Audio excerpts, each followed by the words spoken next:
अच्छा जी, तो अभी हम डिस्कस करेंगे गाइटन का चैप्टर नंबर 1 फिजियोलॉजी का। आपका गाइटन रिकमेंडेड बुक है आपकी, और इसके लिए जो बेस्ट लेक्चर हैं वो आते हैं एमबीएस मीडिया के, और मेडिकल गेटवे की प्लेलिस्ट भी बहुत अच्छी है। अब जो एमबीएस मीडिया है ना, उसने क्या किया हुआ है, सारी गाइटन ही पढ़ाई हुई है, और जो मेडिकल गेटवे है उसने लेक्चर्स के साथ साथ उसके नोट्स भी बनाए हुए हैं। अब जो मेडिकल गेटवे के नोट्स हैं वो तो हमने अपने व्हाट्सएप चैनल पे भी बच्चों के साथ शेयर किए हुए हैं, तो अगर आप इंटरेस्टेड हों तो व्हाट्सएप चैनल भी ज्वाइन कर सकते हैं, हमने लिंक दिया हुआ है, और उसमें हम सारे नोट्स वगैरह और इम्पॉर्टेंट चीज़ें, हर मतलब ऐसी चीज़ शेयर करते हैं। जो भी हमारे पास नोट्स हैं वो हम वहाँ पे प्रोवाइड करते हैं, उनका लिंक शेयर करते हैं। तो फिजियोलॉजी के लिए तो मैंने आपको बता दिया कि बेस्ट लेक्चर ये 2 ही हैं, आप इनमें से देख सकते हैं। अगर आप गाइटन पढ़ना चाहते हैं तो एमबीएस मीडिया की प्लेलिस्ट देख सकते हैं, और अगर आप नोट्स बनाना चाहते हैं तो आप मेडिकल गेटवे की प्लेलिस्ट भी देख सकते हैं। अब गाइटन इतनी एक्सटेंसिव बुक है ना कि जब आपके पेपर्स होते हैं, प्रूफ होता है, तो आप ये सारी बुक नहीं पढ़ सकते, आपके पास इतना टाइम नहीं होता कि आप इसको दोबारा पढ़ो।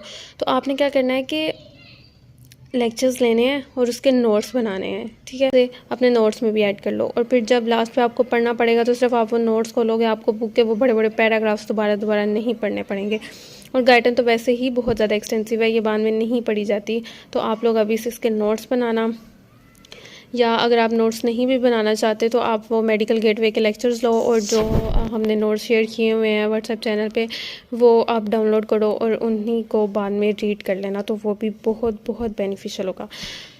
अब हम आते हैं अपने टॉपिक की तरफ, जो है गाइडन चैप्टर नंबर 1,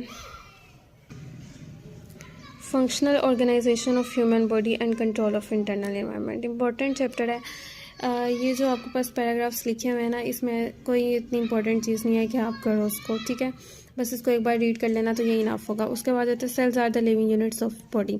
अच्छा, सम टाइम वाइवा में क्या होता है कि टीचर्स इतने इजी क्वेश्चन पूछ लेते हैं कि बच्चों ने इमेजिन ही नहीं किया होता। अब कभी कभार ये होता है कि टीचर वाइवा में पूछ लेता है व्हाट इज सेल, तो सेल मतलब बहुत इजी है, और बच्चे ने नहीं सोचा होता कि मुझसे कोई प्रोफेसर ये पूछेगा, तो उन्हें सोचना पड़ता है कि ओ व्हाट इज सेल, इसमें हम क्या बताएं। तो ये भी आप लोग अपने माइंड में रखना कि ऐसे क्वेश्चन भी पूछ लेते होते हैं।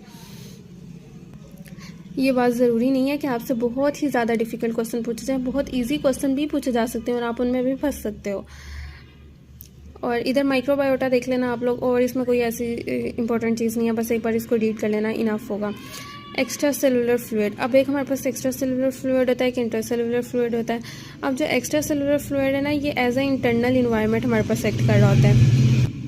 जब आप ये पैराग्राफ पढ़ोगे ना तो आपको पता चलेगा कि how extra cellular fluid act as an internal environment. Extra cellular fluid में तो हमारे पास न्यूट्रिएंट, इलेक्ट्रोलाइट वगैरह ही होते हैं ना, लेकिन बॉडी के लिए तो वो एज अ इंटरनल इन्वायरमेंट ही है ना, कोई एक्सटर्नल इन्वायरमेंट तो नहीं है, इंटरनल इन्वायरमेंट है, लेकिन वो फ्लूइड जो है सेल के लिए वो एक्स्ट्रा सेलुलर है। तो ये आप लोग पैराग्राफ रीड करोगे ना ये वाला, तो आप लोगों को आइडिया हो जाएगा। उसके बाद एक्स्ट्रा सेलुलर फ्लूइड और इंटर सेलुलर फ्लूइड में डिफरेंस बहुत इंपॉर्टेंट है, ये आपको 5 डिफरेंसेस तो पक्के आने चाहिए ना, ये पूछ लेते होते हैं, ठीक है। और ये एससीक्यू भी बहुत इंपॉर्टेंट है, पूछ लेते होते हैं एससीक्यू में कि एक्स्ट्रा सेलुलर और इंटर सेलुलर फ्लूइड के दरमियान कोई भी 5 डिफरेंसेस या 4 या डिफरेंसेस लिखें, जितने भी वो आपसे पूछें।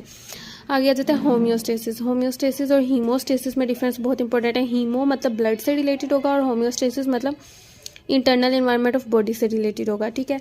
आगे आ जाता है होम्योस्टेटिक कंपनसेशन इन डिजीजेज, ये भी इंपॉर्टेंट है, ठीक है। इसको एक बार पढ़ लेना, इसके आप लोगों को समझ आ जाएगी, इसमें याद करने वाला कुछ भी नहीं है। आगे आ जाता है extra cellular fluid transport and mixing the blood circulatory system, ये भी आप लोग एक बार पढ़ लोगे तो हो जाएगा। ऐसा सच इंपॉर्टेंट कुछ नहीं है इसमें कि वो एससीक्यू पूछ लें आपसे। आगे ओरिजिन ऑफ न्यूट्रिएंट, इसमें से भी कोई एससीक्यू नहीं पूछेंगे, बस आपसे एमसीक्यू पूछ सकते हैं। आप जैसे हमारे पास ऑक्सीजन है तो उसका सोर्स क्या है, वो तो रिस्पिरेटरी सिस्टम है ना उसका सोर्स। अब अमाइनो एसिड्स वगैरह हो गए, फैटी एसिड्स हैं, तो वो जीआईटी ट्रैक्ट से आ रहे हैं, ये बस सोर्सेज है, ये आप लोग एक बार पढ़ लेना। इसमें से कोई इंपॉर्टेंट एमसीक्यू नहीं है, अगर आया भी तो बहुत रेयर है कि आप लोगों का एमसीक्यू आ जाए, इतना इंपॉर्टेंट नहीं है ये। अच्छा, removal of metabolic and products, ये तो आप लोगों को पता होना चाहिए ना कि किडनी किसके रिमूवल में एक्ट करती हैं। लाइक ये लोग ये जो किडनीज होती हैं ये फिल्ट्रेशन में रोल प्ले करती हैं, ठीक है। इनके अंदर ग्लोमेरुलर कैपिलरीज होती हैं, रीएब्जॉर्प्शन होती है, जो भी ये सारी चीज़ें आपको पता होनी चाहिए। एक बार रीड करोगे ना तो ये सारा ये जो SCQ है इंपॉर्टेंट वो होम्योस्टेसिस और हीमोस्टेसिस में डिफरेंस है, या हमारे पास extracellular and intracellular fluid के दरमियान डिफरेंस है, ठीक है। आगे देते हैं रेगुलेशन ऑफ बॉडी फंक्शंस। अब ये चीज़ें आगे इंपॉर्टेंट आ रही हैं।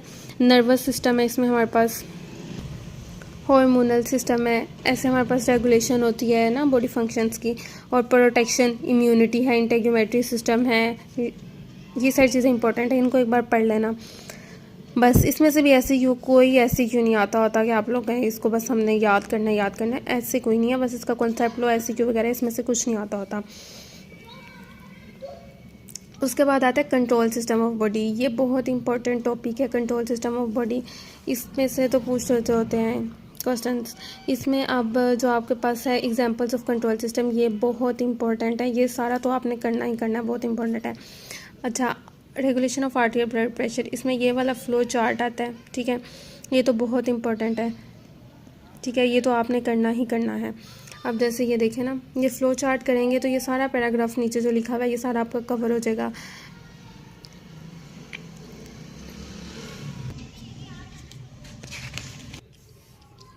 उसमें तो आपने यही याद रखना है ना कि वेजो के पहले हमारे पास सेंसर होते हैं, वो आर्टियल प्रेशर में कोई भी चेंज आएगा वो डिटेक्ट करेंगे, वेजो मोटर सेंटर को सिग्नल्स भेजेंगे। फिर हमारे पास सिंपैथेटिक स्टिमुलेशन होगी या इनहिबिशन, वो तो आर्टियल प्रेशर पे डिपेंड करेगा कि जो अभी चेंजेस आ रही हैं। और उसके बाद इफेक्टर्स को सिग्नल जाएंगे और वो रिस्पॉन्स प्रोड्यूस करेंगे। ये सारी चीज़ें इंपॉर्टेंट है, ये आपने करना है, ठीक है।